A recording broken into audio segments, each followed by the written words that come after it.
We had spoken briefly about attack indicators in our process of making a plan, but we felt we needed to expand on that a little bit more because there's quite a bit to it. We have it broken down into 3 categories for you. First category being just that first sign of aggression.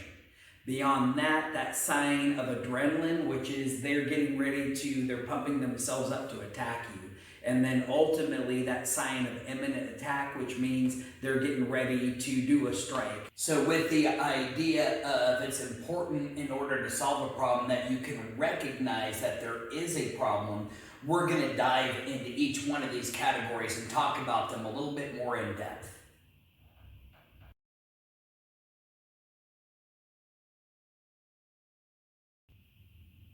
We wanted to start off by talking about signs of aggression. These would be things like giving you the stink eye. You know that look when you say something around mom that you shouldn't? She gives you that dead angry stare. The other thing would be dehumanizing language. They're talking to their victim like they're less than human. They're calling them names or calling them stupid. Or maybe they're just speaking totally incoherently. You don't understand maybe the words that they're using, or maybe you understand the words that they're using, but what they're saying just doesn't make sense. There's also what I like to refer to as the Terminator Stock, or it's also sometimes I've heard people call it the cowboy walk. But it's a very aggressive walk when they're trying to get something. It's almost like a tiger stalking in the jungle. With that, they might be invading your personal space. That could be by getting up chest to chest with you. Some guys like to do that. Some people might be doing it with a pointing fashion and keep putting their hand and their finger into your personal space. Nowadays with COVID, that personal space is 6 feet. So, that's something that you can start talking about before they even get to that personal space of touching you. And if they're walking to you with that Terminator Stock and they're invading your personal space with clenched fists, all those are signs that this person is aggressive. Now, here's the important thing about being able to recognize these signs. First of all, can you recognize it from a distance so that you can avoid the situation altogether? Secondly, if they're using this aggression towards you, can you recognize how to de-escalate it? Like, for instance, a guy's coming up to you giving you a stink eye. How can you change this into this? Do you have a quick joke ready? Or, hey, would you like a cookie? It's a different story for a different video. I was able to beat a bully with a cookie at one point. But how can you change what their outward appearance is like? If they're stalking towards you, how can you recognize that and avoid them? Maybe get an obstacle between you or move yourself towards an exit. These are things that if you can recognize it ahead of time, it can help keep it from going to combat. The other side of the coin is recognizing this in yourself. If you can recognize these actions and minimize the amount of aggression that you're showing, or recognize that you're showing aggression and neutralize that in yourself. A lot of times in a fight, you need 2 aggressive parties. If he's being aggressive, I'm being aggressive, it's probably going to lead to a fight. So for instance, if you have a guy getting in your face and you're recognizing he's giving you the stink eye, are you giving him the stink eye? Do you need to soften your face into a smile? That might de-escalate the whole situation right there. A lot of times it may not, but you want to be aware of these types of things, especially like if you're dealing with a police officer. If you're showing any of these signs for aggression, it might set their alerts up too.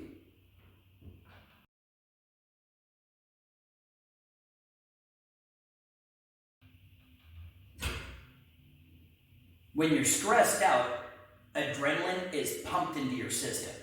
This prepares your body for fighting or running. Being able to recognize signs of adrenaline in somebody could give you an upper hand on recognizing there's an imminent threat. Now, some of this you might just notice in the course of the conversation with the person. You're talking to them, and all of a sudden, their eyes start blinking faster. Well, that's a pretty good sign that there's something going on if you see this altered blinking rate. It could be the pace or the volume of the conversation they're giving you. And a lot of times that will be associated with heavy breathing. That heavy breathing is a sign that their body is dealing with this adrenaline dump. And a lot of times when your body doesn't know what to do with it, you're going to notice a lot of fidgeting, pumping of the hands. They don't know what to do with their arms. They start pacing around, they're shrugging their shoulders, they start looking around a lot. Their body's just trying to get rid of this energy, deal with what it has. So some people who have been witnesses to active shooter situations have recognized that these people were acting with a lot of these threat indicators. So if you can recognize that there's somebody walking around the store and it seems like they don't know what to do with themselves, you know what, they're either high on drugs or they're high on adrenaline. Either way, you probably don't want to be there right now. If they're staring you down and they're in your space, you want to be kind of thinking about, well, how can I take this person out of this adrenaline state? One thing you can do, you can try it. Hard words to say. They taste hot, they taste poisonous on the tongue.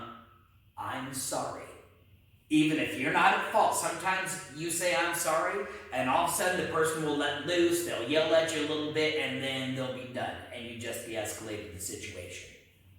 And again, the other side of this coin is recognizing that in yourself. A lot of times if somebody's getting aggressive with you, you can now get yourself into an adrenaline state. You get really excited. So we go back to our breathing of the ABCs. If I notice I have a lot of adrenaline and maybe I'm exhibiting some of these features. You're talking really fast. I can go back into my breathing and calm myself down so that I am not acting in my lizard brain and making the situation worse. Remember a couple of really deep breaths that are actually going to stretch your lungs, because by stretching your lungs, your body will release the endorphins that will counteract the adrenaline.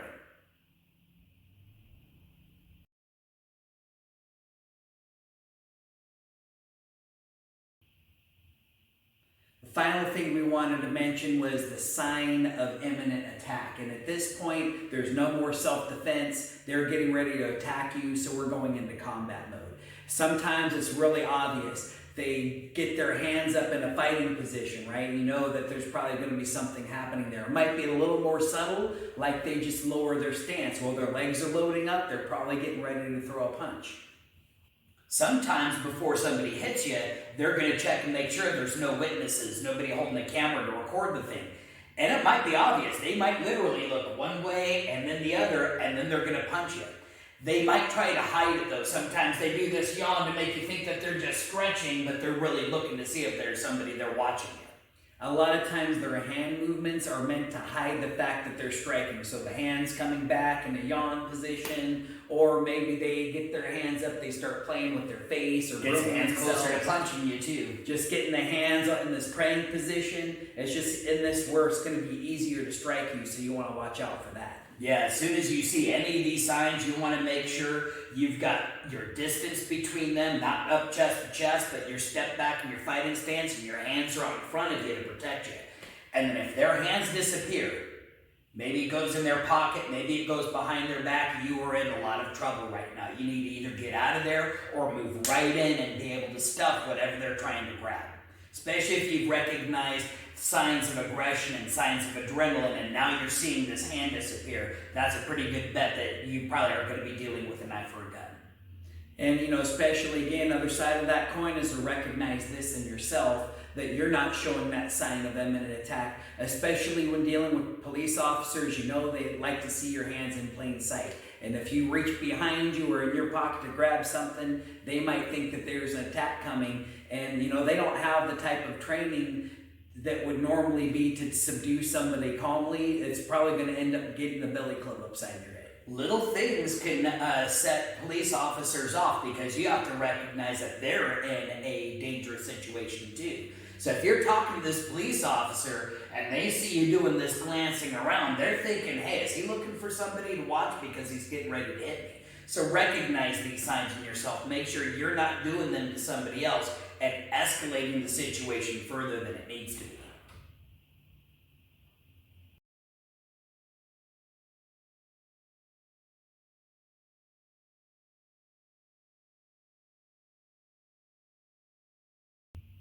It's really important that you can recognize all of these signs of an imminent threat. If you can recognize them ahead of time, it can give you the chance to avoid the situation altogether, and that's what's going to keep you safe. If you don't know how to recognize these things and all of a sudden you're in the middle of the situation and you're like, how did I get here? You're in trouble, because now you need combat. And if you haven't trained regularly in combat, your techniques aren't going to work. Your self-defense really comes in at these first two stages. That number one, recognizing the aggression. and then either removing yourself from the situation or finding that help. Number two, recognizing that they're in this adrenaline state and there can be a possible attack coming. Again, if you can de-escalate that and avoid the fight, there's your self-defense. Once it goes beyond that and you see the hand disappear or they get their hands up, it's too late for self-defense. We have to be going into our combat skills. And I would just want you to realize it gets to that point, you don't know how far they're willing to take it. So you're going to have to bring yourself to go for an injury. Like I know a lot of parents, they get their kids swimming lessons, which is awesome. Swimming is a lot of fun. I doubt, though, that they're getting their kids involved with swimming lessons because they expect their child to be an Olympic gold medalist swimmer. Odds are, though, they're getting their kid into swimming for two reasons. It's fun, and they want their child to be safe when they're around water. It's very important that you look at martial arts in the same way. And I'll tell you, from spending my life in the martial arts, it is an incredible amount of fun that hopefully you will never ever have to use. But in that one rare instance where you need it, it's better to have it.